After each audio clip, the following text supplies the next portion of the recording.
তো good morning তো এখন বলা যাবে না, এখন গুড আফটারনুন, তাই তো বাবা? এখন হচ্ছে গুড আফটারনুন। দুপুরে খাওয়ার প্রায় সময় কটা বাজে? এখন বাজে ঠিক 12:30। তো এখন আমি তোমাদের সঙ্গে ব্লগটা শেয়ার করতে এলাম। মিনি ব্লগ যেহেতু ছোটো ছোটো এখন দেখছি, তোমাদেরও বেশ ভালো লাগছে আর আমারও খুব ভালো লাগছে।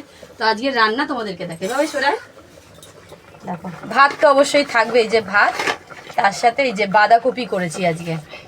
আর কি করেছি সেটা দেখে, সেটা একদমই স্পেশাল আর খুব হেলদি একটা রান্না। খুলবো? দেখো তো এটা কি, তোমরা কি কেউ চিনতে পারছো? দেখো, চিকেন স্টু করেছি আজকে, আর কিচ্ছু করিনি, একদম হালকা। দেখো গোটা গোটা কাঁচা লঙ্কা দিয়ে চিকেন স্টু করেছি। আমার হয়ে গেছে, অবশ্য আমি গ্যাসটা বন্ধ করতে ভুলে গেছি। ভিডিওটা অন করে দিয়েছে বলে আমি গ্যাসটা বন্ধ করতে ভুলে গেছি। তো আজকে দেখো বাবা, একবার দেখা চিকেন স্টুটা ওপর থেকে